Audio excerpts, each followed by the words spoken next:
කතංසු ලබතේ පඤ්ඤං ප්‍රඥාව කෙසේනම් ලැබගම්ද? ආයිබෝවන් සම්මා සම්බුදු සරණයි සදැහැති ඔබ සියලු දෙනාටම. හොඳ හා හාද වෙන්නටත් නොහොඳ හා වාද වෙන්නටත් හැකිවන වාසනාවන්ත අවබෝධයෙන් කටයුතු කරන්නට හැකිවන දවසක් වේවායි ප්‍රාර්ථනා කරමින් අදත් අපට අවසරයි ආරම්භ කරන්නට කතංසු ලබතේ පඤ්ඤං ප්‍රඥාව කෙසේනම් ලැබගම්ද මාතෘකා කරගනිමින් පවත්වන සදහම් සාකච්ඡාමය වැඩසටහන. සදහවතුනි, ඔබ දන්නවනේ මේ ඇතිවන සියල්ලක්ම ක්‍රමානුකූලව ගෙවී යනවා, නැති වී යනවා. උදාහරණයක් විදිහට සබන් කෑල්ලක් අරගෙන ගාන්න තමයි ඒ සබන් කැටේ ගෙවිලා යන්නේ. ඒ වගේම පැන්සලක් අරගත්තොත් ඒ පැන්සලෙන් ලියන්න ඒ පැන්සලේ තුඩ ගෙවිලා යනවා. පෑනක් ගත්තොත් ඒ පෑනෙන් ලියන්න තින්ත ටික ගෙවිලා යනවා, එහෙම නැත්නම් ඉවර වෙනවා. ඒ වගේම තමයි අපි රැස් කරන පිනත් ක්‍රමානුකූලව ගෙවිලා යනවා. ඉතින් මේ ගෙවිලා යන වාරයක් පාසා අපි තව පින් කුසල් රැස් කරන්න අප්‍රමාදී වෙමු කියන පැතුමත් සමගින් අද ඒ පිළිබඳව ටිකක් කියා දෙන්න මේ සූත්‍ර දේශනාව, එහෙම නැත්නම් අද අපි කතා කරන සූත්‍ර දේශනාව උපනේශ්‍රේ වේවි කියලා අපි අපේක්ෂා කරනවා. බෞද්ධ මාධ්‍යජාලයේ නම් වූ මහා ධර්ම මධ්‍යස්ථානය මනවින් ක්‍රියාත්මක කරමින්, ඒ වගේම අද මේ සජීව වැඩසටහන වෙනුවෙන්ද තමන් වහන්සේගේ දහම් දැනුම බෙදා හදා දෙන්නට අප සිදු කළ ආරාධනාව මෙත් සිතින් පිළි අරගෙන මේ උතුම් බුද්ධ මන්දිරයේ වෙත වැඩමවා වදාළ කොළඹ 7 ආර්.ජී. සේනානායක මාවතේ ශ්‍රී සම්බෝධි විහාරාධීශ්වර බෞද්ධ මාධ්‍යජාලයේහි සභාපති ධූරීන අවසරයි පූජනීය බොරලන්දේ වජිරඥාන නායක ස්වාමින් වහන්සේ ඊටාම ගෞරවයෙන් පාදාභිවන්දනයෙන් යුක්තව අප පිළිගන්නවා. සාදු සාදු සාදු. සදහවතුනි, මා පූර්විකාවේදී සිහිපත් කළ කාරණාව අද අප සාකච්ඡා කරන්නේ සංයුක්ත නිකායේ කෝසල සංයුක්තයේ අපුත්තක වග්ගයේ සඳහන් 10 වන සූත්‍රය. එහෙම නැත්නම් ဒုတိ ය අපුත්තක සූත්‍රය මාතෘකා කරගනිමින් තමයි, එහි විග්‍රහය තමයි අපි ඔබ වෙනුවෙන් ගෙන එන්නට බලාපොරොත්තු වෙන්නේ. නායක ස්වාමින් වහන්සේ, මා කැමති මුලින්ම ඔබ වහන්සේ වෙත පිවිසෙන්න.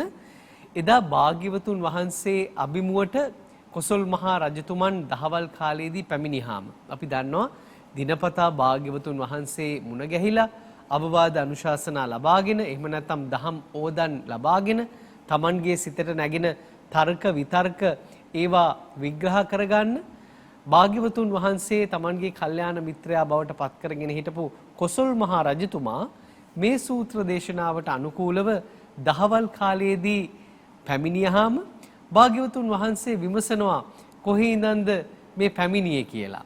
ඉතින් එතනින් තමයි මේ සූත්‍ර දේශනාව ආරම්භ වෙන්නේ. නායක ස්වාමීන් වහන්සේ, ඇත්තටම කොසල් මහ රජතුමා මොන වගේ ක්‍රියාදාමයක නියැලිලා ඉඳලාද එදා අප මහා සම්මා සම්බුදුරජාණන් වහන්සේ අභිමුවට පැමිණියේ? අවසරයි. සහන් වාසනාවන්ත පින්නතුනි, සහන් මතක් කළා වගේ අද අපි කතා කරන්නේ අපුත්තක වග්ගයේ 10 වන සූත්‍රය නම් කරලා තිබෙන්නේ ဒုတိ ය අපුත්තක සූත්‍ර දේශනාව කියලා. එහිදී කොසල් රජතුමා විශේෂයෙන්ම බුදුරජාණන් වහන්සේ ළඟට මුණ ගැහින්න පැමිණෙන ආකාරය පිළිබඳව මේ විදිහට සඳහන් වෙනවා. එකල්හි පසේ නදියේ කොසල් රජතෙමේ දෙවෙන් දවහල භාග්‍යවතුන් වහන්සේ වෙත ලැබේ. කියන්නේ බොහෝ මද්දහනේ තමයි භාග්‍යවතුන් වහන්සේ මුණ ගැහෙන්න ආවේ. එළඹ භාග්‍යවතුන් වහන්සේ වැඳ එකත් පසක හුන්නේය. එකත් පසක හුන් පසේ නදී කොසල් රජහට භාග්‍යවතුන් වහන්සේ මහරජ දැන් තෙපි මද්දහනේ කොහි සිට එව්දයි මෙසේ වදාළසේක. කොහේ ඉඳලාද ආවේ කියලා කොසල් රජතුමාගෙන් අහනවා. දැන් අපි වුණත් සාමාන්‍යයෙන් යන්නේනකොට උනත් අහනවා කොහෙද යන්නේ නේද කියලා. කොහෙන්දද ආවේ කියලා. ඉතින් ඒ විදිහට භාග්‍යතුන් වහන්සේ අහනකොට කොසල් රජතුමා පිළිතුරු දෙනවා මේ විදිහට. භාග්‍යතුන් වහන්සේ මේ සවැත් නුවර සිටු ගැහැවි තෙමේ කාලගත විය. කියන්නේ කලුරිය කළා. සිටුවරයා කලුරිය කළා. මම ඒ දරුවන් නැති සැපත ඇතුළු රජගෙට නගා යවා එමි. දැන් මේ සුද්ධ සිංහලනේ තියෙන්නේ සහන්. එහෙම. ඉතින් සඳහන් වෙන එතකොට ඒ සිටුවරයාටත් දරුවෝ හිටියේ නැහැ. සැපත කියලා කියන්නේ සම්පත් ටික. සියලු සම්පත් ඇතුළු රජගෙට නගා යවා එමි. එතකොට රජුරු මොකද කළේ? අර පෙර සූත්‍ර දේශනාවේ වගේම ගැල් වලට මේ ඒ සම්පත් ටික ඔක්කොම එකතු කරලා පටවලා යවනවා රාජ භාණ්ඩාගාරයට. භාග්‍යතුන් වහන්සේ රන් මිලම 100ක් ලක්ෂයකි. දැන් එතකොට ඉස්සෙල්ල සිටුවරට වඩා ටිකක් අඩුවෙන් තමයි තිබිලා තියෙන්නේ. රිදී ගැන කියනු කිම. එතකොට සාමාන්‍යයෙන් රත්තරන් ඒ වගේ ප්‍රමාණයක් තියෙනවා නම් රිදී ඊට වඩා වැඩිපුර තියෙන්න ඕන සාමාන්‍යයෙන්.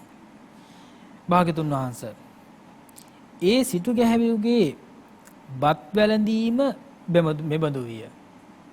සිටුවරයා ආහාර අනුභව කළා තියෙන්නේ මේ විදිහට. ඒ කියන්නේ ජීවිතේ කෑම කාලා තියෙන්නේ මේ විදිහට. කාඩි දෙවෙනි කොට ඇති නිවුඩු සහලේ බත බුදී. එතකොට කාඩි හොදි නිවුඩු හාලුයි තමයි අනුභව කරලා තියෙන්නේ. වස්ත්‍ර පරිභෝගයේ මෙබඳු විය.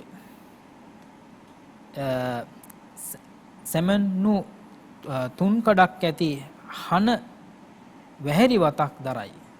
එතකොට තුන් තැනකින් කොටස් තුනක් එකතු කරපු තැන් දෙකකින් එකතු කරපු මේ විදිහට මසානිම කරගත්ත මේ හන වැහැරි තමයි අඳලා තියෙන්නේ. ඊළඟට රත පරිභෝගයේ මෙබඳු විය. දරනු ලබන සත්කුඩයක් ඇති දැදුරු වූ කුඩා රියකින් ගමන් කරයි. එතකොට බොහොම අබලන් වෙච්ච කරත්තයක් තමයි පාවිච්චි කරලා තියෙන්නේ. මේ විදිහට තමයි සහන් භාග්‍යතුන් වහන්සේට දැන් කොහේ ඉඳලාද ආවේ කියලා අහනකොට ලබා දුන්නු පිළිතුර. නායක ස්වාමීන් වහන්සේ අර පෙර සූත්‍ර දේශනාව පඨම අපුත්තක සූත්‍ර දේශනාවේදීත් මේ වගේ සිටු පුත්‍රයෙක්ගේ කාරණාවක් තුලින් තමයි මේ සූත්‍ර දේශනාව ගොඩ නැගෙන්නේ. කොපමණ වස්තු සම්භාරය තිබුණත් අපි අද කාලෙත් දැකලා තියෙනවා සමහර වෙලාවට ඒවා වියදම් කරන්න. එහෙම නැත්නම් ඒවා පරිභෝජනය කරන්න මසුරුකමක් දක්වන පිරිස් නැතුවාම නෙමෙයි. අර කොතෙකුත් දෙනා ධනපතීන් වුණත් ඒනුත් දානපතීන් වෙන්නේ ඊටාම අල්ප පිරිසක්නේ. අන්න ඒ වගේ තමන් පිනිස පවා මේ පරිභෝජනය කරන්න කොච්චර ධනස්කන්ධයක් තිබුණත් සමහරු මැලිකමක් දක්වනවා. ඒ වගේ දෙයක් වෙන්න නායක ස්වාමින් වහන්සේ බලපාන හේතුව කර්මානුරූපව නේද මේ සකස් වෙලා තියෙන්නේ. අපි කැමති ඒ ගැන විමසන්න. ඔව් සහන් දැන් මේ විදිහට ජීවත් වෙන්න සිටුවරයාට මේ විදිහට ජීවත් වෙන්න කොච්චර සම්පත් තිබුණත් මේ විදිහට ජීවත් වෙන්න යම්කිසි කර්ම විපාකයක් තමයි බලපාලා තියෙන්නේ. එහෙමයි. ඒ වගේ ඇත්තටම දැන් වර්තමානයේ වුණත් ඒ වගේ යම්කිසි වස්තු සම්පත් තියන අය ඉන්නවා, ධනෙ තියෙනවා. තමන් ආහාරයට ගන්න විදිහ ඊළඟට තමාව ආරක්ෂා කරන්න ඉන්න යම්කිසි පිරිසක් ඉන්නවා නම් දැන් තියෙනවා ආරක්ෂක නිලධාරීන් ඉන්නවා. ඒ වගේම සේවකයන් ඉන්නවා, කටයුතු කරන සේවකයන් ඉන්නවා. මම අහලා තියෙනවා සහන් මේ අපි ඇත්තටම දන්න කියන කෙනෙක්. ඒ අය ඒ කටයුතු කරන අය අපිට කියලා තියෙනවා මේ දැන් ව්‍යංජනයක් හැදුවාම දැන් අපි හිතමුකෝ එක එළවලු වර්ග දැන් අල වගේ එළවලු වර්ගයක් නෙමෙයි නැත්නම් මාළු වගේ එළවලු වර්ගයක් නම් ඒ කෑලි ටික කපනකොට ඒ ඉන්න පිරිසට ගානට තමයි කෑලි ටික කපන්නේ කියලා. හිතලා බලන්නකෝ. ගොඩාක් සල්ලි තියෙනවා. ඉතින් ඒ සේවක පිරිස දන්නවා. එතකොට දැන් හිතුමනාපෙට ඇත්තටම කැමැත්තට කෑලි දෙකක් ගන්න බෑ. එහෙමයි. එහෙම ඉන්නවා සහන්. ඉතින් ඒ වගේ පිරිසක් ඉන්නවා. ඉතින් අර සමහරලාට දන් දෙනකොට විශාල පිරිසක් එක රාශි කරගෙන දන් දෙනවා. නමුත් ගෙදර ආහාරයට ගන්න ඒ විදිහට. ඉතින් ඒක ගොඩක් වෙලාවට හිතයි අර පරිස්සමද නේද අර පිරිමැස්මද කොහොමද කියලා. ඒක එහෙම වෙන්නේ නැහැ. ඒ කියන්නේ තමන්ගේ සේවකයන් තමන්ගේ තම ආරක්ෂා කරන අය තමයි විශේෂයෙන්ම තමන්ට මේ සම්පත් ටික හොයලා දෙන්නේ. නේද? ඒ අයට ඇත්තටම සලකන්න ඕන. ඒ අය හින්දා තමයි රැකිලා ඉන්නේ. ඒ නිසා. ඉතින් ඒ වගේ මේ සහන් මතක් කළේ දැන් මේ සිටුවරයා මේ විදිහේ ජීවිකාවක් පවත්වන්න හේතුව මොකද්ද? එහෙමයි. භාග්‍යවතුන් වහන්සේ දේශනා කරනවා කොසල් රජතුමාට. මහරජ තෙල එසේය. ඒ කාරණාව එහෙම තමයි. දැන් භාග්‍යවතුන් වහන්සේ විස්තර දන්නවනේ. මහරජ තෙල එසේය. පෙර වූවක් කියමි. මහරජ ඒ සිටු ගැහැවිතෙමේ තගරසිකී නම් පසේ බුදු රජහු පිණ්ඩපාතයෙන් පැවරීය. එතකොට තගරසිකී බුදුරජාණන් වහන්සේ පිණ්ඩපාතේ වැඩම කළා. මහණහුට පිඩු දෙවයි කියා හුනස්නෙන් නැගිට ගියේය. දැන් ඒ වෙලාවේ ඒ සිටු ගෙදර වාසය කරනකොට අර පිරිසට කිව්ව දසදාස්යන්ට කියලා කිව්වා මේ මහාන බමුණෙක් ඇවිල්ලා ඉන්නවා. මේ මහාන බමුණාට ඒ විදිහට දාන පිළිගන්නන්න කියලා. ආහාර දෙන්න කියලා. ඊළඟට එහෙම දීලා පස්සේ මේ පිණ්ඩාහාරයේ දාසයෝ හෝ කම්කරුවෝ හෝ අනුභව කළාහු නම් යහපතයි විපිලිසර ඇත්තේ විය. පස්සේ කල්පනා වුණා මේ මහාන බමුණාට දුන්නට වැඩිය හොඳයි. එතන පසේ බුදුරජාණන් වහන්සේ නමක් වැඩි. පසේ බුදුරජාණන් වහන්සේට දුන්නට වැඩිය හොඳයි. මම මේ ආහාර ටික මේ මගේ කටයුතු කරන දැසිදාසයන්ට දුන්නා නම් හොඳයි කියලා විපිලිසර ස්වභාවයක් ඇති වුණා. එහෙමයි. ඒ කියන්නේ හිත නොසන්සුන් වුණා. එහෙම නොසන්සුන් වෙලා ධන හේතුවෙන් බෑයාගේ එකම කුඩා පුතු ද දිවියෙන් තොර කළේය. කියන්නේ සහෝදරයෙක් හිටියා. ඒ සහෝදරයාගේ එකම පුත්‍රයාත් මේ ධනයම හේතු කරගෙන තමන්ට මේ ධනය තියාගන්න ඕනේ කියලා විදිහට තණ්හාවක් ඇති වෙලා මොකද කළේ? ඒ දරුවා ජීවිතක්ෂයට පත් කළා. මරුමුවට පත් කළා. දිවිතොර කළා. ඉතින් මේ විදිහට තමයි සිද්ධ කරගත්ත කර්මයේ ස්වභාවය.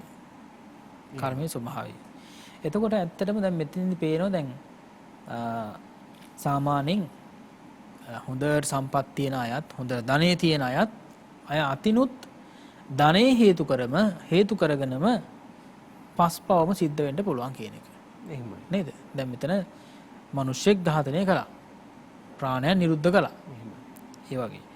මහරජ ඒ සිටු ගැහැවිතෙමේ තගරසිකී නම් පසේ බුදු රජුන් පිණ්ඩපාතයෙන් පැවරී යන යමක් ඇද්ද ඒ කර්ම විපාකයෙන් සත්වරක් සුගති සංඛ්‍යාත ස්වර්ග ලෝකයට එහෙම නැත්නම් උප්පත්ති වශයෙන් පැමිණුණා.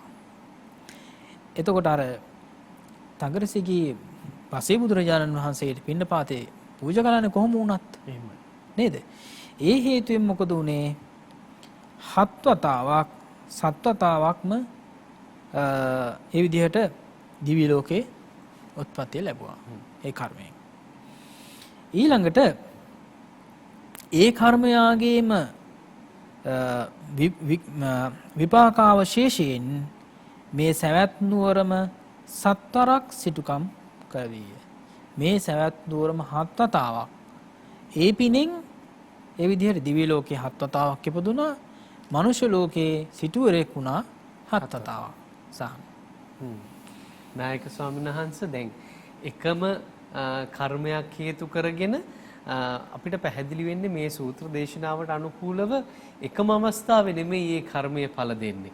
මේ කර්මය දැන් අපි හිතමු උදාහරණයක් විදිහට යම්කිසි අකුසල කර්මයක් අප සිද්ධ කරගන්නවා. අපිට හිතෙන්න පුළුවන් මේක සුළුවෙන් ගෙවිලා යයි කියලා. නමුත් ක්‍රමානුකූලව Tamanට විතරක් නෙවෙයි තමන්ගේ පවුලේ පඳුරේ උදවියට සමහර වෙලාවට කාලයත් එක්කම ක්‍රමානුකූලව ටිකෙන් ටික මානසිකවත් අපිව ලෙඩ කරලා අන්න ඒ ස්වභාවයක් තමයි කර්මානුරූපව ඵල දෙන්නේ. නායක ස්වාමීන් වහන්සේ අපි කැමති ඒ පිළිබඳවත් ටිකක් විග්‍රහ කරගන්න. අපි සිද්ධ කරන යම්කිසි කර්මයක් එකම අවස්ථාවකදී නෙමෙයි නේද ඵල දෙන්නේ විපාක දෙන්නේ. ඔව් සහන් දැන් ඇත්තටම මේ කාරණේ මේ ඉදිරියට තව සූත්‍ර දේශනාව තුළ තවත් පැහැදිලි වෙනවා සහන්. අපි බලමු මහරජ ඒ සිටු ගැහැවිතේ මේ දුන්නට පස්සේ මේ පින්ඩාහාරයේ දාසයෝ හෝ කම්කරුවෝ හෝ අනුභව කළාහු නම් යහපතයි පසුව විපිලිසර ඇති වී යන යමක් ඇද්ද ඒ කර්මයාගේ විපාකයේ හේතු කොටගෙන උදාර වූ බත් වැළඳීම පිණිස සිත නොනැමෙයි. එතකොට මේ තවත් ස්වභාවයක්. එතකොට පිණ්ඩපාතයේ ඒ පසේ බුදුරජාණන් වහන්සේට පූජා කරපු නිසා දිව්‍ය ලෝකයේ 7 වතාවක් ගියා. ඊළඟට මනුෂ්‍ය ලෝකයේ 7 වතාවක් ඉපදලා සිටුවරක් බවට සිටු තනතුරටපත් වුණා. දැන් දෙවෙනි විපාකයේ තමයි පැහැදිලි වෙන්නේ. එතකොට බුදුරජාණන් වහන්සේ පසේ බුදුරජාණන්සට පූජා කළා තමයි. ඒ වුණාට කල්පනා කළා. පස්සේ පසුතැවුණා. අනේ මේ පසේ බුදුරජාණන්සට දුන්නට වැඩිය හොඳයි දෙසිදාසයන්ට දුන්නා නම්. එහෙම සාමාන්‍යයෙන් හිතනවනේ. එහෙම. සහන් නේද? එතකොට කල්පනා කරන්නට ඕනේ දැන් ඒකේ විපාකේ කොයි වගේද කියලා බලමු. ඒකේ විපාකේ නිසා තමයි තියනවා පරිහරණය කරන්න බෑ. නේද? ඕන තරම් ධනය වස්තු තියෙනවා. නමුත් Tamanට කැමති විදිහට පරිහරණය කරන්න බෑ. එතන මෙතන සඳහන් වෙනවානේ ඒ කොහොමද මේ පරිහරණය කරන්න උනේ නැත්තේ කියලා. එහෙමයි. එතෙන්දි සඳහන් වෙනවා උදාර වූ වස්ත්‍ර පරිභෝගය පිණිස සිත නොනැමෙයි. උදාර වූ රත පරිභෝගය පිණිස සිත නොනැමෙයි. උදාර වූ පස්කම් සැප අනුභවය පිණිස සිත නොනැමෙයි. මේ කරුණ ටික සිද්ධ වුණේ අර සම්පත් සියල්ලක්ම විඳින්නට ඒ විදිහට සිත යෙදුනේ නැත්තේ විශේෂයෙන්ම අර පසුතැවීම කියලා කියන කාරණේ නිසා. එතකොට පසුතැවීම කියලා කියන කාරණේ ඊටාම බැරෑරුම් කාර්යයක්. ඒ කියන්නේ කර්මයක් ඇත්තටම.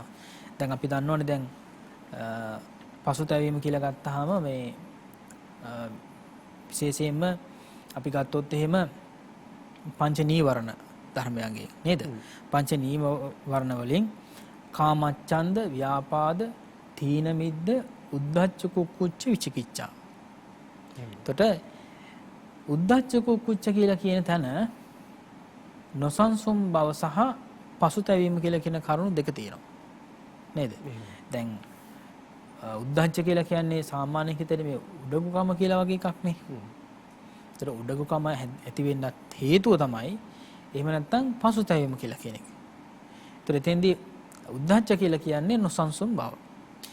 දැන් මෙතෙන්දී මේ ඇත්තටම හිත එකඟ නැති හින්දානේ සිටුවරයාට මේ විදිහට සිද්ධ වුනේ. එහෙම. කියන්නේ හිත එකඟ නැහැ කියලා කියන්නේ හරියට කරන්න ඕනේ මොකද්ද නොකරන්න ඕනේ මොකද්ද කියලා දන්නේ නැතිකම. අනවබෝධය. කරන්න ඕනේ මොකද්ද කියලා දන්නෙත් නැහැ. නොකරන්න ඕනේ මොකද්ද කියලා දන්නෙත් නැහැ. ඒ කියන්නේ රැස් කරගන්න ඕනේ මොනවද අත්හරින්න ඕනේ මොනවද කියලා දන්නේ නැතිකම. අන්න ඒ වගේ මෙතෙන්දී සිද්ධ වුණා මේ සිටුවරයටත් සිද්ධ වුණා පසුතැවීම හේතු කරගෙන ඒ විදිහට මේ කර්ම විපාක මේ ජීවිතේ ලබන්න. ඒ වගේ සාමාන්‍යයෙන් අපේ ජීවිතේ කොයිතරම් පසුතැවෙන අවස්ථා තියෙනවද? නේද? දැන් අපි සාමාන්‍යයෙන් හිතුවොත් එහෙම මේ විදිහට අපි හිතනවානේ.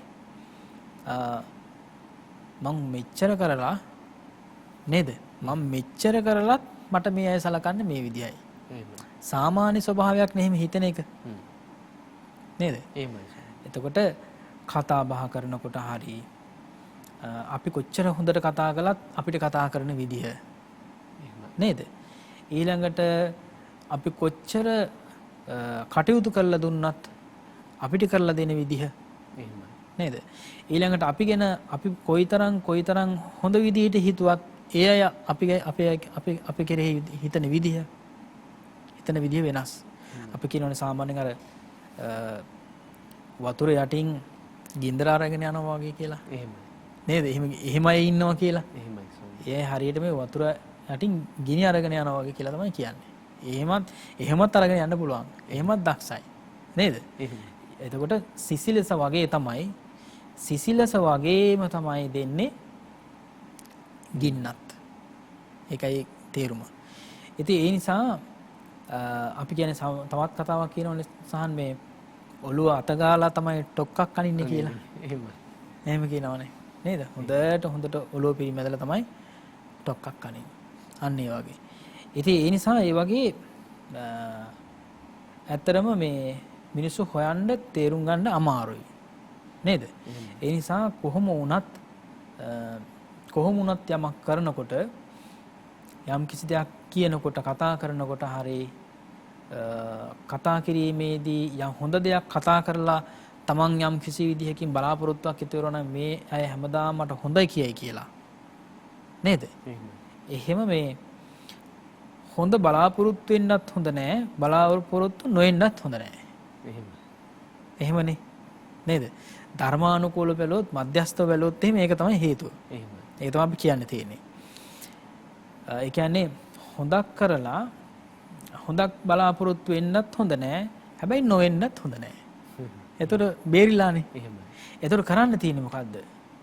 කරන්න තියෙන්නේ යුතුයකම විතරයි. නේද? කරන්න තියෙන යුතුයකම විතරයි. ඒක කර්මානුරූපව කරන කෙනාට බලපානවා නේ. බලපානවා. දැන් මෙතෙන්දි මේ අනාබෝධය නිසා ඇත්තටම පසේ බුදුරජාණන් වහන්සේ නමක් නෙමෙයි වැඩලා ඉන්නේ. එහෙමයි. නේද? පසේ බුදුරජාණන් වහන්සේ නමක බුදු ගුණ කොච්චරද?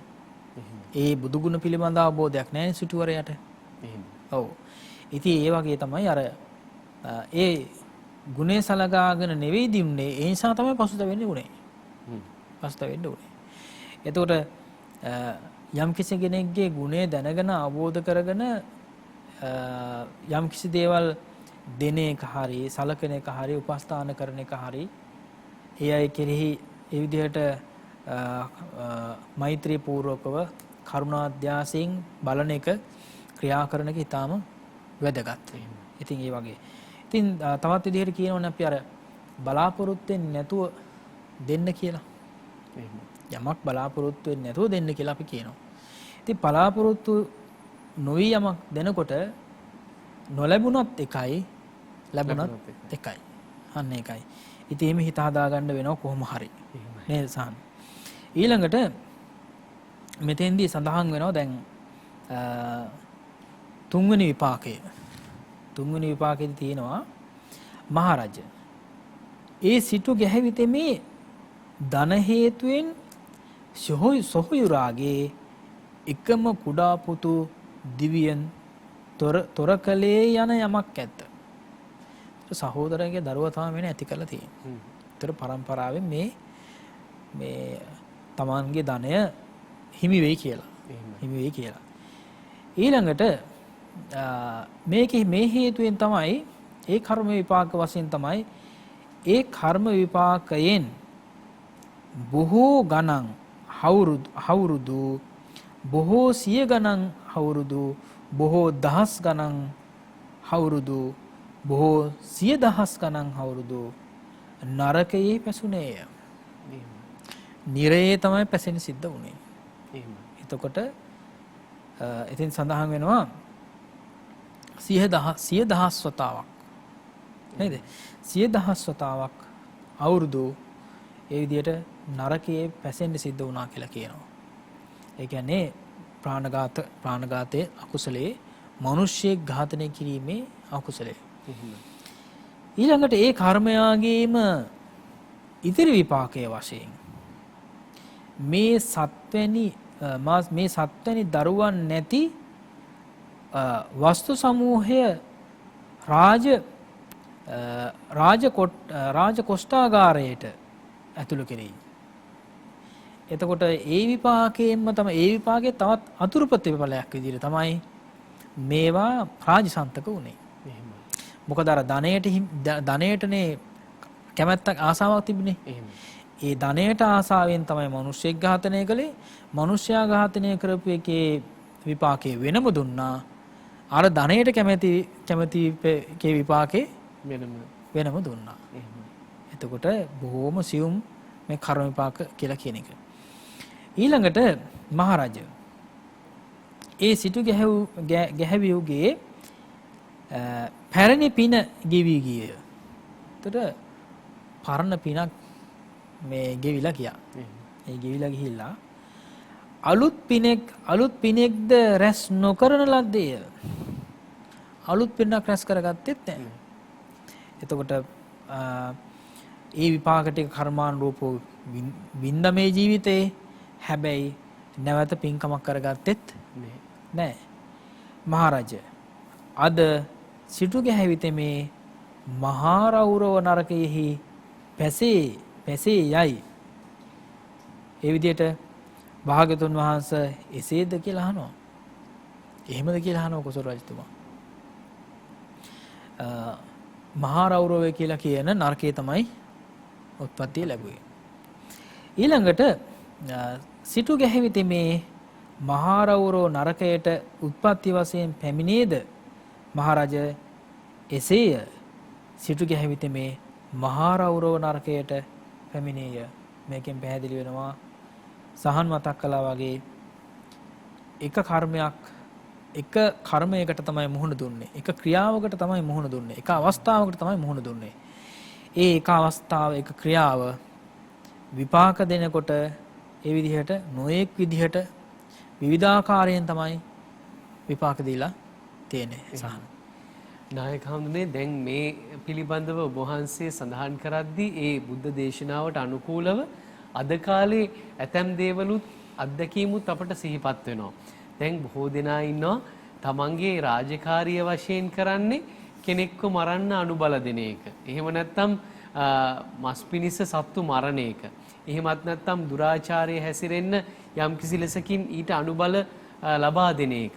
එහෙමත් නැත්නම් අපි හිතමු යම්කිසි කෙනෙක් සොරකම් කරලා තමයි ජීවිකාව ගෙනියන්නේ. හැබැයි ඒ දේවල් කරලා ඔන්න හිතනවා අවුරුද්දට එක වතාවක් හරි මේ අහිංසක මිනිස්සෙක්ට කෑම එකක් දීලා ඒ සේරම ගෙවිලා යයි කියලා. එහෙම නැත්නම් ස්වාමීන් වහන්සේලා වැඩම කළා එක් දාන වේලක් හරි ලබා දීම ඊටාම වටිනවා. නමුත් ඒ කරන සියලුම පාපයන් මේ එක පිනෙන් ගෙවිලා යයි කියලා තමයි නේද නායක ස්වාමීන් වහන්සේ හිතන්නේ. අපිට අන්න ඒ වගේ දෙයකට මොන වගේද ඔබ වහන්සේ මේ සම්බුද්ධ දේශනාවට අනුකූලව පැහැදිලි කිරීමක් කරන්නේ? ඔව් සහන් දැන් ඇත්තටම මේ කර්මයේ විපාකය කියලා කියන එක දන්න කෙනෙක් ඊළඟ ආත්භාවේ පතන්නේ නැහැ. ඒකයි හේතුව. එතකොට දැන් කර්මයේ විපාක මේ අතීත කර්මයේ විපාක හෝ මේ ජීවිතයේ සිද්ධ කරන කර්ම විපාක ඒ විදිහට මොන විදිහට විපාක දෙනවද කියලා. දැන් මේ ජීවිතයේ විවිධ විදිහට තමයි විපාක දුන්නේ. නේද? ඊළඟට මේ සිටුවරයට යන්න සිද්ධ වුණෙත් මහා රෞරවය කියලා කියන එක නරකයට උත්පත්ති ලබන්න සිද්ධ වුණේ. ඒතර අපේ ජීවිතයේ කල්පනා කරන්නත් ඕනේ ඇත්තටම ඊළඟ ආත්මභාවයක් ප්‍රාර්ථනා කරන එක නම් නෙවෙයි. ප්‍රාර්ථනා කරන එක නෙවෙයි. ඉතින් එතෙන්දී දැන් අපි ගොඩාක් ප්‍රාර්ථනා කරන සුගතිගාමී ජීවිතයක් ගත කරන්නනේ. ඒ සුගතිගාමී ජීවිතයක් පවා අපි බලාපොරොත්තු වුණොත් මේකේ තියෙන බරපතලම එකම මේකයි. දිව්‍ය ආත්මභාවයක් හරි මනුෂ්‍ය ජීවිතයක් හරි ලැබුවා කියමුකෝ. ඒ ලබනකොට මොකද වෙන්නේ? පූර්වාත්මභාවයන් වල සිද්ධ කරගත්ත මේ කර්ම මේ ජීවිතයේ සිද්ධ කරගත්ත කර්මත් එකතු වෙලා ඊළඟ ආත්මභාවයේ විපාක දෙන්න හේතු ටික හදා ගන්නවා. නේද? ජීවිතය ඒ කියන්නේ ආත්මභාවයක් කියලා කියන්නේ ආත්මභාවයක් ප්‍රාර්ථනා කරනවාම කියලා කියන්නේ හොඳ විපාකත් නේද? හොඳ විපාකත් නරක විපාකත් ඒ විදිහට ලැබෙන්න ආත්මභාවයක් හදාගත්තා කියලා. පසුබිමක් හදාගත්තා කියලා කියන එක. ඒ නිසා බුදුරජාණන් දේශනා කළා හේතු නැති කරන්න කියලා. නේද? හේතු ටික නැති කරන්න කියලා. ඒතර හේතු නැති කරගන්නවා කියලා කියන්නේම ඊළඟ ආත්මභාවයක් ප්‍රාර්ථනා කරන්නේ නැති එකමයි. දැන් සහන් අපි බැලුවා දැන් මෙතෙන්දි මේ කතා ප්‍රවෘත්තිය පෙළ දහමට අනුව අපි බලමු ටිකක් අවධානය යොමු කරලා තව විස්තර තියෙනවද කියලා මේ අටුවා දේශනාව තුළ. මෙතෙන්දී සඳහන් වෙනවා පිණ්ඩපාතේන පටිපාදේසි පිණ්ඩපාතයේ සමග යෙදවිය පිණ්ඩපාතයේ දුන්නේ යන අර්ථයයි. ඊළඟට පක්ඛාමි රාජ උපස්ථාන ආදී කිසියම් කටයුත්තක් නිසා ගියේය. ඊළඟට පච්චා විපටිසාරි අහෝසි පසුව විපිලිසර විය. මේ සූත්‍ර දේශනාවේ අන්තර්ගත වෙන ඒ විදිහට පැහැදිලි කළ යුතු පාළි වචන අරගෙන දැන් මේ අටුවාවේදී විස්තර කරනවා සහන්. එතකොට කාටත් පැහැදිලි මේ වචනවල තේරුම මොනවද කියලා. අනෙක් දිනවලද ඒ පසේ බුදුන් දකි. අනිත් දවස්වල දකින්නවලු. දීමට ඔහුට සිතක් නූපදී. අනිත් දවස්වලට දැකලා තියෙනවා. හැබැයි ඒ දවස්වල මේ දෙන්න ඕනේ කියලා හිතිලා නැහැ. දැන් එහෙමනේ සාමාන්‍ය නේද? ස්වාමීන් වහන්සේලා දකිනවා. ඊළඟට යම් කිසි විදියකින් අර දැන් අපි මේ හන්දිවල ඉන්න යාචකයන් ගත්තාම දවස් කීපයක් දකින්න පුළුවන්. එහෙමයි. දවස් කීපයක් දැක්කහම සමහරලාට ගාණක්ම නැහැ. නිකම්ම ඡායාවක් වගේ නේද? තවත් දවසක් ඉඳලා මේ යාචකෙක් කියලා පේනවා. එහෙමයි. තවත් පැත්තකින් බැලුවා මේ යාචකයාගේ ස්වභාවය ගැන බලනවා. එයාගේ ස්වરૂපය මොකද්ද? මේ යම් කිසි විදියකින් අත්පා අවසංග වෙලාද? ටිකක් ඒක විපරමින් බලනවා.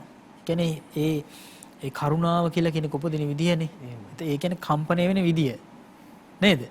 ඊළඟට බලනවා තවත් පැත්තකින් මේ දැන් දීමටම හිත යෙදෙන්න පුළුවන් එහෙම දැකලා. ඡායාව දැකලාද නේද? ස්වરૂපය දැකලාද කොහොම හරි අවස්ථා කීපයක් මේ විදිහට දැක්කම තමයි හිතෙන්නේ දෙන්න ඕන කියලා. ඒ කියන්නේ එක සැරේම හිතෙන්නේ නැහැ දෙන්න ඕන කියලා. එහෙමයි. ඉතින් මේ සිටුවරයට කල්පනා වුණා අද නම් මම දෙන්න ඕනේ කියලා කල්පනා වුණා. ඊළඟට එදින පద్මාවතී දේවියගේ තෙවැනි පුත් පත්මා දේවියගේ තුන්වෙනි පුතා තමයි සහන් තගරසිගේ පසේ බුදු හිමි කියලා කියන්නේ. එතකොට ගන්ධමාදන පර්වතයෙහි ඵල සමාපatti සුවයෙන් කල්ගත කොට පෙරවරුෙහි නැගිට අනෝතත්ත විලෙන් මුවදෝවා ඊළඟට මනෝසිලා තලයෙහි හිඳ බඳපටිය බැඳ පාසිවුරුගෙන අභිඥා පාදක වූ චතුර්ථ ධානයට සමවැද 이르දිහෙන් අහසට නැග නගර ద్వාරයට බැස සිවුරු පොරවා පාත්‍රයේ රැගෙන නගරවාසීන්ගේ ගේ දොරවල දහසේ ගොඩවල් තබන්නාක් මෙන් මනහර ප්‍රාසාද ආදී අනුපිළිවෙලට සිටුවරයාගේ දොරකඩට වැඩිසේක. එතකොට මේ ටිකෙන් ටික දැන් ඒ පසේ බුදුරජාණන් වහන්සේ කොහොමද මේ වැඩම කළේ කියලා කියන කාරණේ තමයි පෙන්වන්නේ. ඊළඟට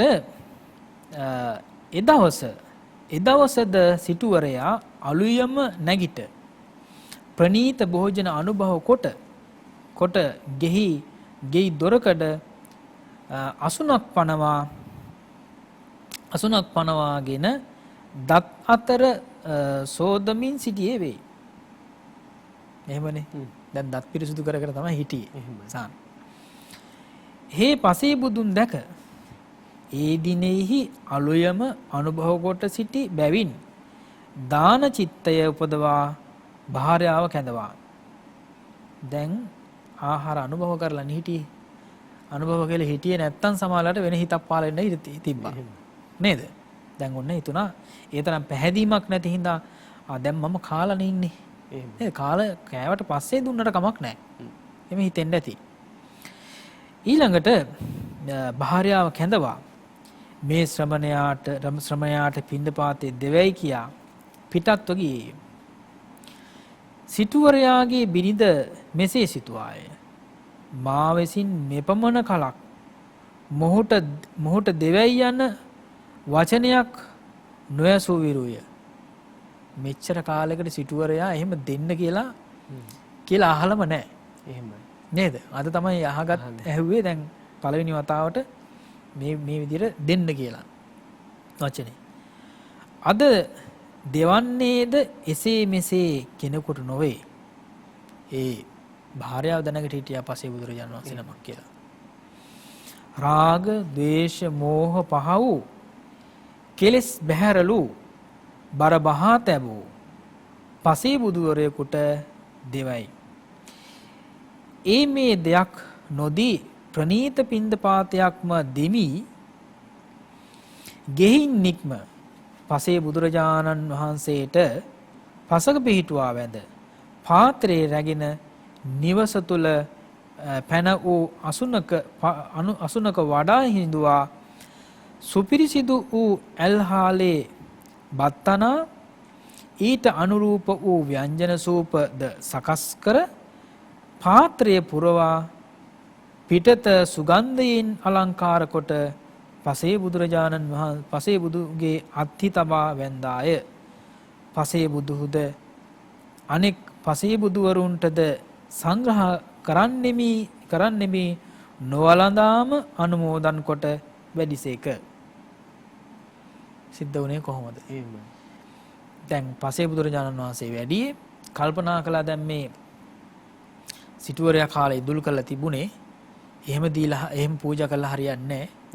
ඒ නිසා මම අලුතෙන්ම දාන සකස් කරන්න ඕන. බොහොම ඉක්මනින් මොකද කළේ? දාන සකස් කරා. ඇල්හාලේ තවත් පිරිසුදු කරලා නේද? ඒවට අනුරූප ව්‍යංජන සූප සකස් කරලා පසේ බුදුරජාණන් වහන්සේට පූජා කළා. පසේ බුදුරජාණන් වහන්සේට පූජා කරනකොට තවත් දෙයක් කළා දිනවනේ සහන්. අවට සුගන්ධ කරා කියලා කියනවා.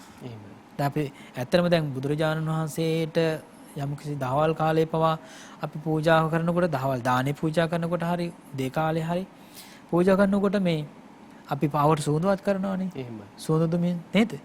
එතකොට ඒ වගේ ඊටාම් වැදගත් මේ පූජා කරපු විදිය. ඉතින් ඊළඟට පසේ බුදුරජාණන් වහන්සේත් ඒ වෙලාවේ වැළඳුවේ නැහැ. ඒ වෙලාවේ වළඳන්නේ නැතුව අනුමෝදන් කළා. එතකොට අර ගාතාවක් තියෙනවනේ මේ පසේ බුදුරජාණන් වහන්සේලා දේශනා කරන ගාතාවක් නේ සාහන්. ඉච්චිතං පත්තිතං තුයිහං කිප්පමේව සම්මිජ්ජතු සබ්බේ පූරෙන්තු චිත්ත සංකප්පා ඡන්தோ පන්න රසියත.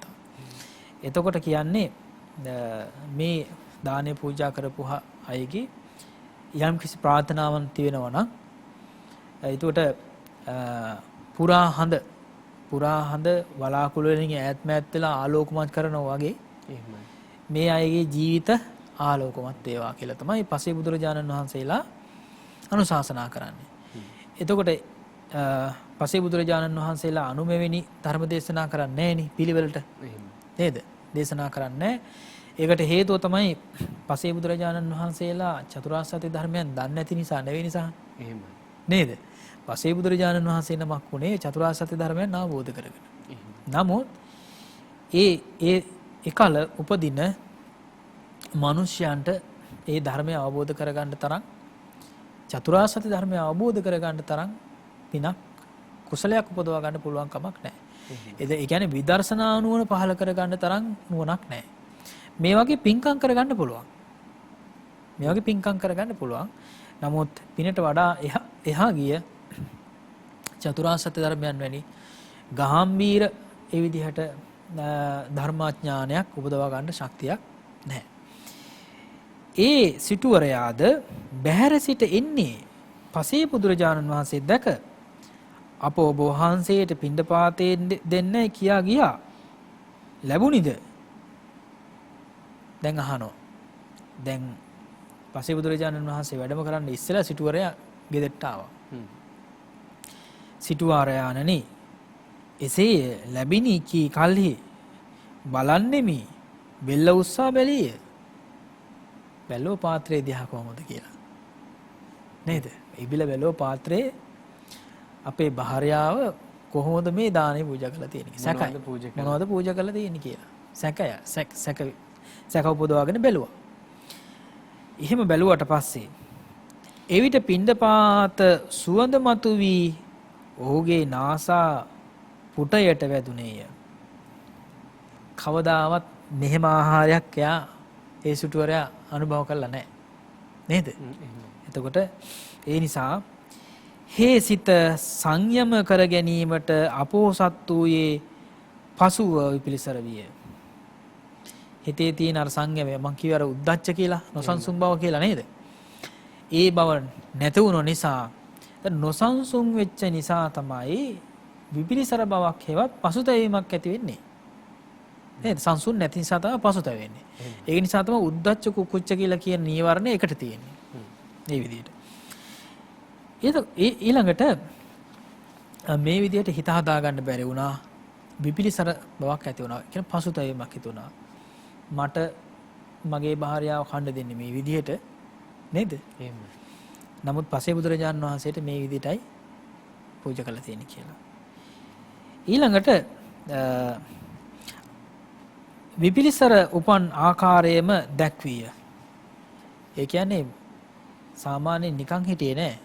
ඒ කියන්නේ බොහොම නිශ්ශබ්දව හිටියේ නෑ. දැන් විපිලිසර බවක් ඇති වුණා කියලා පසේ බුදුරජාණන්සට පෙන්වුවා. පසේ බුදුරජාණන්සට පෙන්වුවා. ඒ කියන්නේ දැන් මූණුවර වෙනස් වෙලා නේද? එහෙමයි. වචනයක් දෙයක් කියන්නත් ඇතිනේ. එහෙමයි. ඊළඟට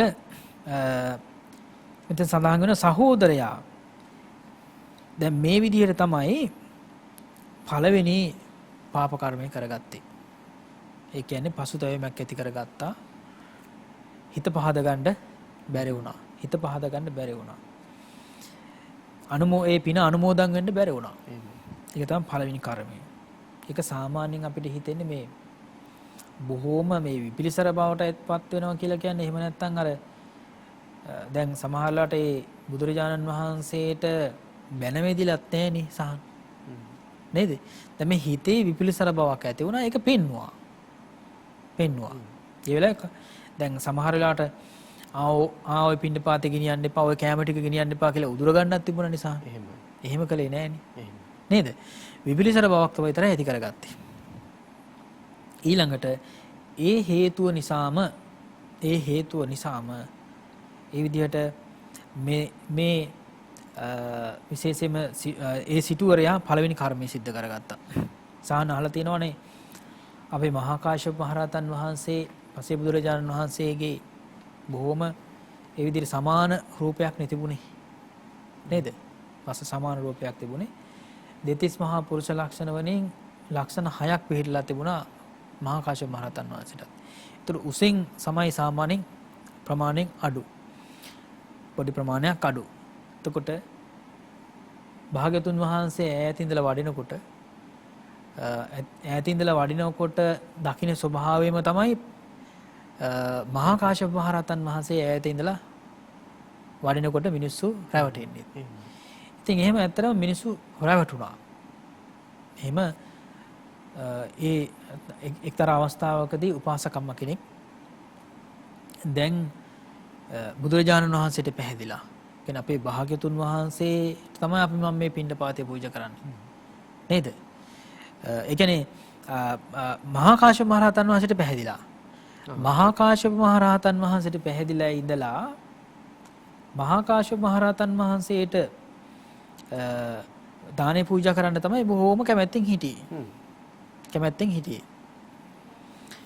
එතකොට ඉදිරියෙන් ටික දුරක් ගිහිල්ලා දැන් අපේ භාග්‍යතුන් වහන්සේ වැඩියට පස්සේ භාග්‍යතුන් වහන්සේට රැවටුණා මේ මහා කාශ්‍යප මහ රහතන් වහන්සේ එන්නේ නැති කියලා. ඊට පස්සේ මොකද කළේ? දානේ පූජා කළා. මේ ළඟම පස්සේ අපේ මහා කාශ්‍යප මහ රහතන් වහන්සේත් වඩිනවා. ඉක්මනටම ගිහිල්ලා භාග්‍යතුන් වහන්සේගේ පිණ්ඩපාතේ බෙදලා තිබුණු දාන ටික අරගෙන මහා කාශ්‍යප මහ රහතන් වහන්සේට බෙදුවා. දැන් මේකේ ඇත්තටම පැහැදීම පිළිබඳව යම් කිසි විදිහකින් ඒ ශ්‍රද්ධාව පිළිබඳවනේ ප්‍රශ්න තියෙන්නේ. එහෙමයි. නේද? ඥාන ශක්තිය පිළිබඳවනේ. ඉතින් ඇත්තටම භාග්‍යතුන් වහන්සේට පූජා කිරීම ලොකු ආනිසංසයක් ලැබෙනවනේ. එහෙමයි. ලොකු ආනිසංසයක් ලැබෙනවනේ. ඉතින් කොහොම වුණත් මහා කාශ්‍යප මහ රහතන් වහන්සේ මොකද කළේ? ඒ වෙලාවෙම හිතාගත්තා මම මේ ගමට වැඩියොත් එහෙම නැත්නම් මම මේ ග්‍රාමවාසීව හිටියොත් එහෙම මේ ශ්‍රද්ධාවන්ත පින්නතුන්ට යම් කිසි විදිහේ පාපයක් සිද්ධ වෙනවා. අකුසලයක් සිද්ධ වෙනවා. ඒ නිසා මම නැවත වැඩම කරන්න ඕනේ කියලා අර ආරණ්‍ය සේනාසනවලම ඒ විදිහට ආරණ්‍ය සේනාසනවලම ඒ කියන්නේ නගරයේ වැඩ ඉන්නේ නැතුව ආරණ්‍ය සේනාසනවලම වඩින්න තීරණය කළා. අන්න ඒ වගේ තියෙනවා. ඉතින් ඒ වගේ අර මේ වෙලාවෙත් තිබුණානේ සිටුවරයාට පින්ඩපාත ටික ගන්න. එහෙම ගත්තේ නැහැ. ඒ හේතුව නිසා තමයි අපි මතක් කළේ ඒ පින්ඩපාතේ පූජා කිරීමේ ආනිසංසයෙන් 7 වතාවක් දිව්‍ය ලෝකයේ උත්පත්තිය ලැබලා 7 වතාවක් මනුෂ්‍ය ලෝකයේ උත්පත්තිය ලැබ සිටුවරයෙක් බවට පත් වෙන්න පුළුවන් වුණා කියලා. ඉතින් ඊළඟට සඳහන් වෙනවා එකම පුතා ජීවිතයෙන් තොර කළේය. ඒ කියන්නේ සහෝදරයාගේ ධනය හේතුවෙන් සහෝදරයාගේ ධනයට කැමති වෙලා එකම පුතා ජීවිතයෙන් තොර කළේය. එදා ඔහුගේ මව්පියෝද වැඩිමහල් සොහොයුරාද නිවස නොබෙදා තිබියදීම කලුලිය කළහ. ඒ කියන්නේ මේ හරියට මේ සහෝදරයන්ට වස්තු බෙදලා දීලා නැහැ. බෙදලා දුන්න නැති අවස්ථාවේදී මේ විදිහට සොහොයුරා ඒ වැඩිමහල් සොහොයුරා ජීවිතක්ෂයට පත් වුණා. එතකොට අයිති වෙන්නේ දරුවටනේ. මෙයා මොකද කළේ? දරුවගේ ජීවිතෙත් නැතිකොලොත් මේ සම්පත් එක මට ගන්න පුළුවන්. මේ ධනය මට හිමි කරගන්න පුළුවන් කියලා දරුවගේ ජීවිතය අහිමි කරා. ඔහුගේ සොහොයුරාට එක් පුතෙක් විය. වීදියේ සෙල්ලම් කරන ඔහුට මිනිස්සු මේ දාසයා මේ දාසිය මේ යානය මේ ධනය ඔහුට අයිති කියා පවසත්. එතකොට මේ සෙල්ලම් කරනකොට මේ පුංචි දරුවා සෙල්ලම් කරනකොට ගමේ මිනිස්සු ආශ්‍රය නිශ්‍රය කරන මිනිස්සු කියනවා මේ ධනය අයිති සිටුවරයට නෙවෙයි මේ දරුවට අයිති. ඊළඟට හේ ඔහුගේ කතාව අසා මේ දාසිය මගේ ආදිය පවසයි. තවත් අවස්ථාවකදී හරි කපටිකමක් කළා මේ දාසිය මගේ කියලා කියපු අවස්ථාවක් තියෙනවා. එවිට ඔහුගේ සුළු පියා මෙසේ සිටිය. මේ දරුවා දැන්ම මෙසේ කියයි. එතකොට මහලු කාලෙහිම ගෙහි මැද බිඳුණු ඇත. එතකොට දැම්මම කියනවා මගේ කියලා.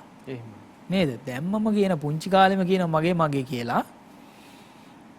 ඒ හින්දා මොකද කළේ? ජීවිතේ නැති කරන්න තීරණය කළා. එතන සඳහන් වෙනවා බූදලය දෙකට වෙන් කරනු ඇත. දැන්මම කළ යුතු දේ කරන්නෙමි. එක් දිනක් පොරවගෙන එන්න පුතා කැලයට යමු. මේ දර කපන්න. නේද? එන්න පුතා දර කපන්න කියලා මොකද කරේ? කැලයට එක්කගෙන ගියා. ඔහු කැලයට ගෙන ගොස් අඬද්දීම මරවා වලක දමා පස් වලින් වැසීය. අරබයා මෙසේ කියලාදී. දැන් සහන් මේ කියන්නේ මේ කාලෙත් අපිට මේ අහන්න දකින්න සිද්ධ වෙන සිදුවීම් එහෙමයි. නේද? ඒ කාලෙත් ඒ විදිහටම වෙලා තියෙනවා එතකොට. ඒ වගේ සිදුවීම් වෙලා තියෙනවා. ඉතින් එතකොට බලනකොට මේ විදිහට තමයි සිද්ධ වෙලා තියෙන්නේ. දැන් සත්වරක් පෙරපසු චේතනා වශයෙන්ද මෙහි අර්ථය දත යුතුය. සත්තක්කත්තුම් කියලා වචනයක් තියෙනවා මෙතන. අපි අහලා තියෙන අර සත්තක්කත්තු පරම කියලා. ඒ කියන්නේ හත්වතාවක් සෝහන් වුණාට පස්සේ උපදිනවා කියලා. ඒක බීජ කෝලංකෝල සත්තක්කත්තු පරම කියලා නේද? එක් වතාවක් උපදිනවා ඊළඟට අතර වතාවක් උපදිනවා සහ සත් වතාවක් උපදිනවා. මේ ඒ සෝහන් පුජ්‍යලයා. මෙතෙන්දි මතක් කළා මේ සත්වතාවක් තමයි එතකොට දිව්‍ය ලෝකයේත් පත් ලැබේ සහ මනුස්ස ලෝකයේ සිටුවරයෙක් බවට පත් උනේ. එක් පිණ්ඩපාත දානයකදී එක් චේතනාවක් ප්‍රතිසන්දි දෙකක් නොදෙයි. එතකොට එක දානමය පින්කමක් කළාට පස්සේ එක චේතනාව කියන්නේ එක දානමය චේතනාවකින් ප්‍රතිසන්දි දෙකක් පහළ වෙන්නේ නැහැ. එහෙමයි. ඒ කියන්නේ උත්පත්තීන් දෙකක් සිද්ධ වෙන්නේ නැහැ. එතකොට ඒ උත්පත්තියේම ඒ දානය හේතු කරගෙන ඒ උත්පත්තියේම ප්‍රවෘත්ති විපාක තමයි දෙන්නේ. ඒ පින්කම කර දැන් මේ සිටුවරයටත් ඒ විදිහට තමයි සිද්ධ වුනේ. සිද්ධ වුණ අවස්ථා තුනකදී කර්ම විපාක විවිධාකාරයෙන් ඉදිරි විපාක දුන්නා. ඊළඟට සඳහන් වෙනවා పూర్ව පස්වීම චේතනාවෙන් ඔහු සත්වරක් ස්වර්ගයේහිද සත්වරක් සිටු කුලෙහිද උපන්නේය. දැන් ඒතර මේ චේතනා වාරයක් ගැන නෙමෙයි කියන්නේ. ඒතර එක චේතනාවක් නෙවෙයි ඇති වෙලා තියෙන්නේ. අතන මේ චේතනා වාරයක් ඇති වෙනවා. චේතනා වාර ගණනාවක් ඇති වෙනවා. ඒ චේතනා වාර ගානට තමයි ඒ විදිහට ප්‍රතිසන්දි ලබන්නේ. ඒ වගේ මෙතෙන්දිත් පසේ බුදුරජාණන් වහන්සේට දෙන ලද පිණ්ඩපාතයට අදාළ චේතනා කර්මය පරික්කීනං ගෙවි ගියේය. එතකොට පසේ බුදුරජාණන් වහන්සේට අර දානේ පූජා කළානේ. ඒ කර්මය ගෙවිලා ගියා. ඒ නිසා තමයි නැවත අර මහා රෞරවයේ උප්පත්ති ලබන්න සිද්ධ වුනේ. ඒක කර්මය කියලා කියන්නේ ගෙවිලා යන එකක්. ඊළඟට අනුජීවිනෝ එක් මහා පවුලක් පදනම් කොටගෙන පවුල් 50ක් 60ක් වූ ජීවත් වෙයි. එහෙමනේ දැන්. ඒක උපමාවක් මේ කියන්නේ. ඒ මිනිසුන් අරබයා මෙය කියන ලදී. සබ්බං දානං ගන්තබ්බං මේ සියල්ල නොගෙන යා යුතුය. ඒ සියල්ල හැර දැමිය යුතු ස්වභාවයට අත්හල යුතු ස්වභාවයට ඇත්තේ යනු අර්ථයි. සබ්බං නික්කිප්පගාමින්. එතකොට මේ කියන්නේ සියලුම දේවල් අත්හරින්න සිද්ධ වෙනවා. සියලු දේවල් අත්හරින්න සිද්ධ වෙනවා. ආන්නේ තමයි අටුවාවේ මේ විස්තරේ සඳහන් වෙන්නේ. සහන් මේ කර්ම විපාක දෙන ආකාරය පිළිබඳව. සංයුක්ත නිකායේ කෝසල සංයුක්තයේ අපුත්තක වර්ගයේ 10 වන සූත්‍රය, ဒုတိ ය අපුත්තක සූත්‍රය අපි සාකච්ඡා කරමින් ඉන්නේ. නායක ස්වාමීන් වහන්සේ මේ සූත්‍ර දේශනාවට අනුකූලව අටුවා දේශනාවද මනමින් විග්‍රහ කරන්නට යෙදුණා. අවසාන වශයෙන් අප කැමති විමසන්නට ඔබ වහන්සේගෙන් මේ සූත්‍ර දේශනාවට අදාළව භාග්‍යවතුන් වහන්සේ ගාථා දේශනාවන් 3ක් කරහා පැහැදිලි කිරීමක් සිද්ධ කරනවා. අපිට ඒ පිළිබඳවත් මේ විනාඩි කිහිපය තුල කියා දෙන්න ඔබ වහන්සේට අවසරයි. ඔව් සහන් දැන් මෙතෙන්දි සඳහන් වෙන පළවෙනි ගාථාව ධාන්‍යද ධනද ඊළඟට රිදීද රන්ද තමා සතු යම් කිසි අනිකක් ඇත්නම් එයද ඒ විදිහට ධනය කියලා කියන දේවල් වස්තු කියලා කියන ඒවා ගැන කියනවා. දාසයෝද කම්කරුවෝද මෙහෙකරුවෝද දාසයෝ ඉන්නවා, කම්කරුවෝ වෙනම ඉන්නවා, කියලා මෙහෙකරුවෝ වෙනම ඉන්නවා. එහෙමයි. යන ඔහු අනුව ජීවත් වන යම් කෙනෙක් ඇතනම් ඔහුද යන සියල්ල නොගෙන යා යුතුයි. සියල්ල හැරදමා යන ස්වභාවය කොට ඇත. එතකොට අපි මේ කවුරුත් අරගෙන යන්නේ නැහැ. ධනය ගැන හිතලා සතුට වෙන්න පුළුවන්. මට මේ අය උදව් කරනවා කියලා නේද? උදව් කරනවා කියලා ඉන්න පුළුවන්. ඒ සමහරවිට ඒ අය කෙරෙහි බැඳීම් ඇති කර ගන්න ඕනේ. නේද? ඒ අය කෙරෙහි බැඳීම් ඇති කර ගන්න. ඉතින් මේ කවුරුත් දාලයන් මේ මොන දේත් කවුරුත් දාලා යන්න වෙනවා කියලා කියන එක තමයි මෙතන පළවෙනි කතාවෙන් දේශනා කරන්නේ. කයින්ද වචනයෙන්ද වැලිත් සිතින්ද යන යම් කර්මයකුත් කෙරේද එයම ඔහුට තමා සතු වස්තුව වේ. කර්මය තමයි එතකොට වස්තුව බවට පත් වෙන්නේ. අපි දැන් මේ වස්තු කියලා අපිට ලැබෙන දේවල් තියෙනවනේ. මේ හැම දෙයක්ම එතකොට කර්මය නිසා තමයි අපිට ලැබිලා තියෙන්නේ. කර්මය සමානයි එතකොට වස්තුව කියලා කියන එක. ඊළඟට එයම රැගෙන පරලෝ යෙයි එයම නොහැර නොයන සෙවණැල්ලෙන් ඔහු අනුවම යන්නේය. එතකොට අපි කියන්නේ සෙවණැල්ලෙන් පිටුපසාර එනවා කියලා නේද? එතකොට පරලොව රැගෙන යන දේවල් පරලොව රැගෙන යනවා කියලා යම්කිසි දෙයක් කියනවා නම් ඒ තමයි මේ සෙවණැල්ලෙන් Tamanට ලැබෙන ප්‍රතිවිපාක. දැන් දෙවෙනි ගාථාවේ සඳහන් වෙන්නේ. එයින් පරලොවට හිත ඌ දෑ රැස් කරන්නේ පින් කරන්නේය. පරලොවට හිත පිනිස වෙන සිද්ධ කරන පරලොව සතුටු කරන පින් කරන්න ඕනේ. දැන් භාග්‍යතුන් වහන්සේ දේශනා කළේ පුඤ්ඤානි පරලෝකස්මින් පතිට්ඨා හොන්ති පානිනා. එතකොට සත්වයෝ විසින් මිනිස්යෝ විසින් මේ පරලොව හිත පිනිස වන පින් රැස් කරන්න ඕනේ කියලා තමයි දේශනා කළේ. එතකොට පින් රැස් කර ගැනීම පිළිබඳව භාග්‍යතුන් වහන්සේ දේශනා කළා මේ කොසල් රජතුමාට. ඉතින් මෙතෙන්දී හැම දේශනාවක්ම බුදුරජාණන් වහන්සේ දේශනා කළා එක්තරා සූත්‍ර දේශනාවක. මේ හැම සූත්‍ර දේශනාවක්ම දේශනා කරනකොට ස්වාමීන් වහන්සේලාට මතක් කළා මේක අනිත්‍ය දුක්ඛ අනාත්ම කියලා කියන ත්‍රිලක්ෂණයට නගන්න කියලා මේ පුණ්‍ය ශක්තිය කියලා කියන එක. එතකොට තමයි විදර්ශනා නුවණ අපිට උපදව ගන්න පුළුවන්කම ලැබෙන්නේ. ඒ නිසා අපි දැන් මේ වෙලාවේ මේ ධර්ම කොටාංශයේ ශ්‍රවණය කරනකොට මේ කතා ප්‍රවෘත්ති ශ්‍රවණය කරනකොට අපිට යම්කිසි පිනක් පහළ වුණා.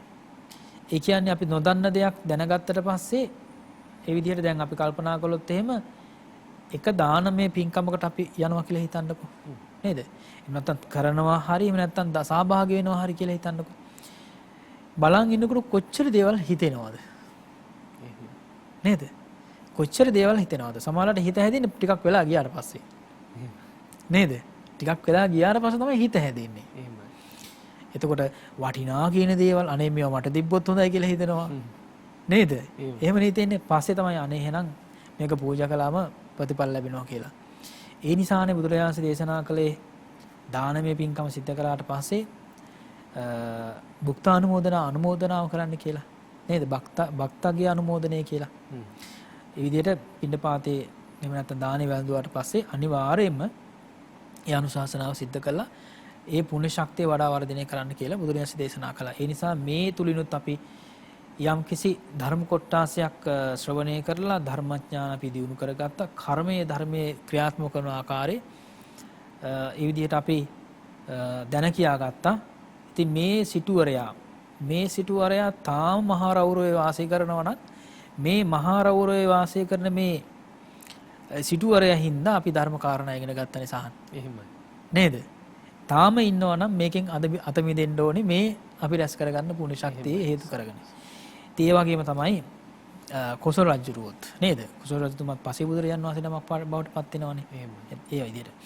ඉතින් ඒ නිසා අපි රැස් කරගත් උතුම් පුණ්‍ය ශක්තියෙන් කුසල ශක්තියෙන් දෙවියන්ටත් මියගිය හැම දිනාටමත් අප සෑම සුළු දිනාටමත් මේ ජීවිතයේම චතුරාර්ය සත්‍ය ධර්මයන් අවබෝධ කරගෙන මේ ජීවිතයේම පිරිණිවීමටපත් වෙන්න හේතු වාසනා වේවා කියලා ප්‍රාර්ථනා තබා ගනිමු. සාදු සාදු සාදු.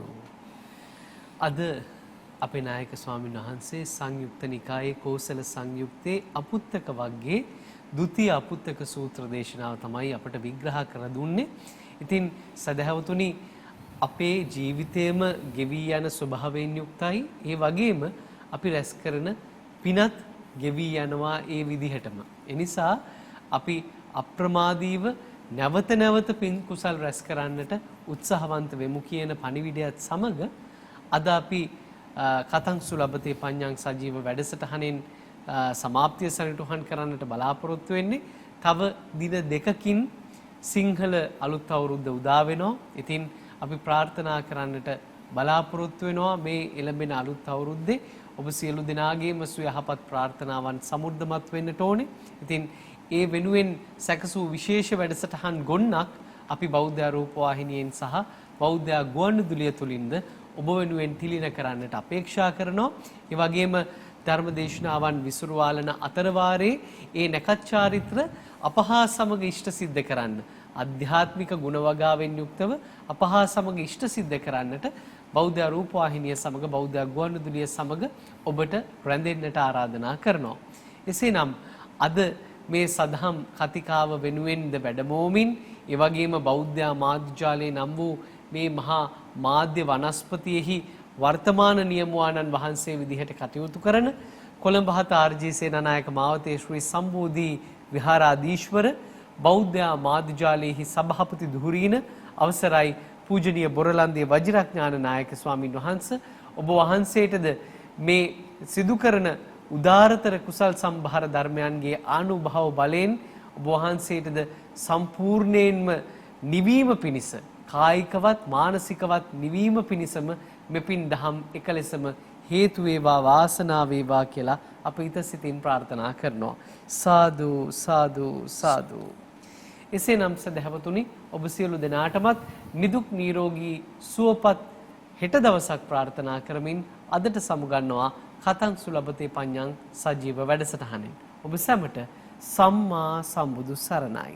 කතං සුලබතේ පඤ්ඤං ප්‍රඥාව කෙසේනම් ලැබගම්ද